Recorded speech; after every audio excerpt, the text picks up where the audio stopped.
Hola de nuevo. Vamos a seguir viendo un par de ejercicios de segundo principio de la termodinámica. En el video anterior vimos cómo se resuelve un ejercicio típico de máquinas térmicas y en este caso vamos a ver máquinas frigoríficas y bombas de calor. Bueno, el primer ejercicio les dice: el refrigerador de una casa posee un COP de 1.2 y remueve calor del espacio refrigerado a una velocidad de 60 kJ por minuto. Y nos pide determinar la potencia eléctrica consumida por el refrigerador y la velocidad de transferencia de calor al ambiente de la cocina. Bien, como vimos en máquinas térmicas, ¿sí? Lo primero que tendríamos que hacer es identificar el tipo de máquina que tenemos y ver cuáles son los datos que nos está dando el problema. En este caso es bastante simple la identificación del tipo de máquina, ¿sí? Porque tenemos que el enunciado ya nos dice que es un refrigerador, entonces vamos a tener una máquina frigorífica. Como les decía antes, si quieren pueden hacer el diagrama de la máquina como para ver hacia dónde van los flujos de calor y trabajo. Eso es a gusto de ustedes. Y bueno, tenemos que empezar a identificar cuáles son los datos que nos da el problema. Primero, bueno, ya nos está diciendo que el COP vale 1.2 y como vimos el COP para una máquina frigorífica es el Q-frío sobre el trabajo. El Q-frío es el objetivo que yo busco con la máquina frigorífica y el trabajo es lo que yo tengo que invertir para que esa máquina funcione. Ahora, ¿qué otro dato nos está dando? Bueno, el otro dato numérico que nos dice acá nos dice que esta máquina remueve calor del espacio refrigerado a una velocidad de 60 kJ por minuto. ¿Sí? Entonces ahí hay que pararse y pensar qué son esos 60 kJ por minuto. Si pensamos en cuál es el objetivo de la máquina frigorífica, sabemos que es obtener este Q-frío, es decir, sacar Q-frío de un espacio que está refrigerado, que está a una cierta temperatura fría, y para que ese recinto siempre esté a una temperatura baja. ¿Sí? Entonces, este valor de calor que nos da acá es justamente el valor del Q-frío, el calor que yo tengo que sacar del espacio de adentro de la heladera para que la heladera siempre esté a la misma temperatura. ¿Sí? Entonces, este Q-frío son los 60 kJ por minuto. Entonces, lo primero que me pide es determinar la potencia eléctrica que consume este refrigerador, lo cual es bastante simple ya que tenemos el valor del COP y el valor del Q-frío. Esto, bueno, me olvidé ponerlo, esto es en valores absolutos. ¿Sí? Yo lo que obtengo de acá de esta fórmula es el valor absoluto de la potencia que consume ese refrigerador, que en este caso me da 50 kilojoules por minuto. Pero recuerden que es una potencia que está ingresando a mi sistema, entonces esto va a tener un signo negativo. ¿Sí? La potencia que consume el refrigerador va a ser menos 50 kilojoules por minuto. Bien, entonces después otra cosa que nos pide es determinar la velocidad de transferencia de calor al ambiente de la cocina, ¿sí? Que en este caso sería el Q caliente, ¿sí? Porque yo tengo que la máquina frigorífica necesita un ingreso de trabajo de una cierta potencia para poder sacar calor de un espacio que está a una temperatura baja y desecharlo a un ambiente que está a una mayor temperatura, en este caso el ambiente de la cocina. ¿Sí? Este calor que desecha lo hace al ambiente de la cocina y por lo tanto lo que voy a tener que hacer es plantear primer principio para poder calcular cuál es este Q caliente. ¿Sí? De la misma manera que hicimos con máquinas térmicas, de nuevo volvemos a plantear primer principio.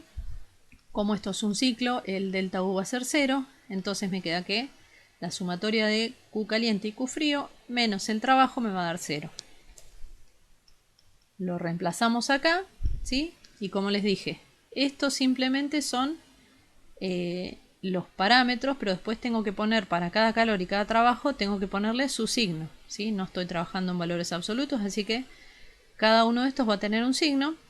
Como yo ya sé que este trabajo me da menos 50, lo que hago es reemplazar acá, el Q caliente me va a quedar el trabajo menos Q frío, y el trabajo es menos 50, el Q frío era 60 positivo, ¿sí? Porque es el calor que está ingresando a la máquina frigorífica, y en definitiva me queda que el Q caliente me va a dar menos 110 kilojoules por minuto.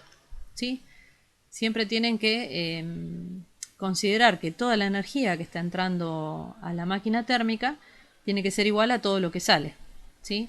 Esto parece una pavada, pero por ahí cuando se ponen a trabajar con valores absolutos y por ahí plantean primer principio, por ahí obtienen valores que no son correctos. Por ahí mezclan trabajar en valor absoluto y después no trabajan con valores absolutos, entonces quizás llegan a valores de calores o trabajos que no son los reales, ¿sí? Es simplemente prestar un poco de atención a cómo estoy planteando el sistema, ¿sí? Pero no es nada de otro mundo.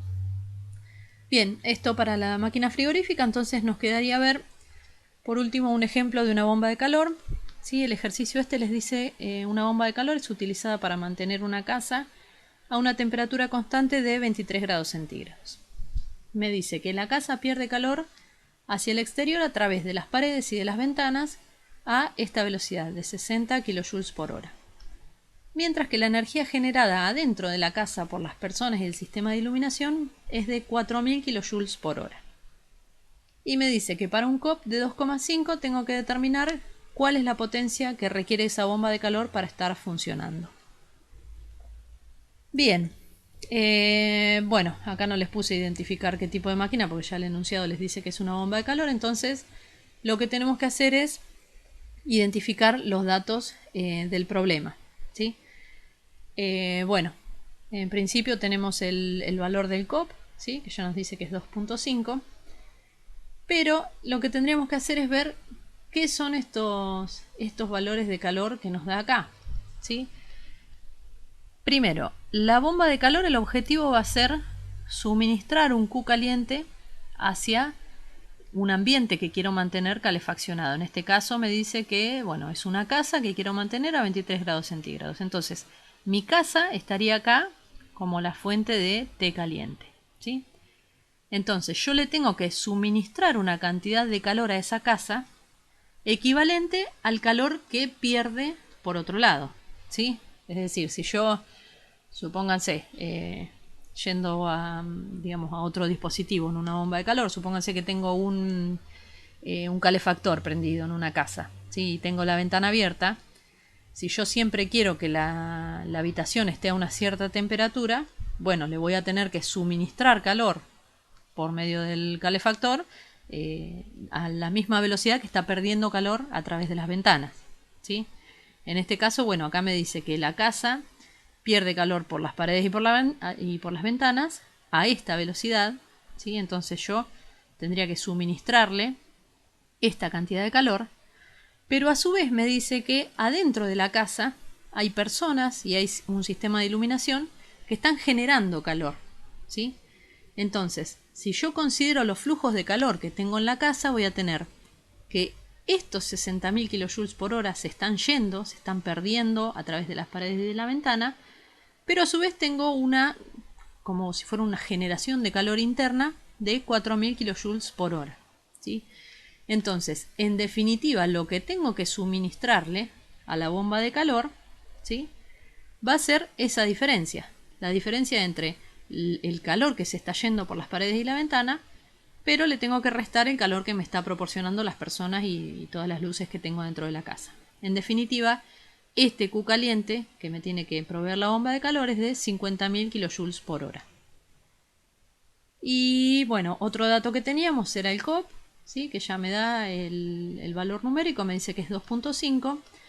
Y como veíamos antes, el COP para una bomba de calor es el Q caliente sobre el trabajo. Q caliente es el objetivo que yo busco de la bomba de calor y el trabajo es lo que tengo que suministrarle. Y como lo que me pide es la potencia, simplemente lo puedo despejar de acá. Una vez que yo ya identifique cuál es ese valor del Q caliente y tengo el COP, bueno, puedo despejar cuál es el valor del trabajo. Entonces la potencia que tengo que suministrarle a esta bomba de calor para que funcione y pueda mantener esta casa siempre a una temperatura constante es de 22.400 kJ por hora. Bueno, esto es todo para este tipo de ejercicios. No les puse, ahora que me doy cuenta, ninguno de ciclos reversibles, ¿sí? Pero la única diferencia que tienen cuando ustedes están considerando ciclos reversibles es que tienen la ventaja de que pueden expresar los coeficientes de operación o los rendimientos térmicos en función de las temperaturas, ¿sí?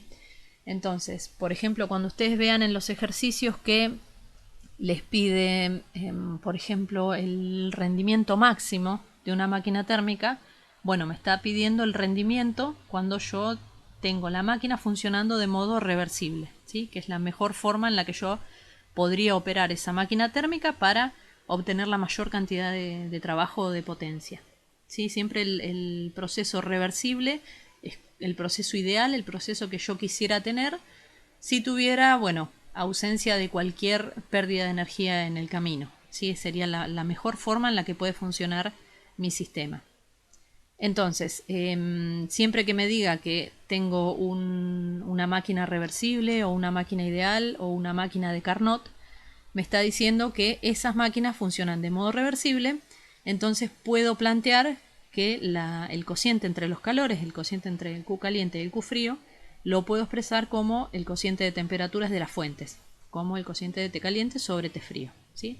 Ese es el único detalle que tienen cuando operan cuando tienen que resolver problemas que involucran ciclos reversibles, ¿sí? Pero es exactamente la misma manera de proceder.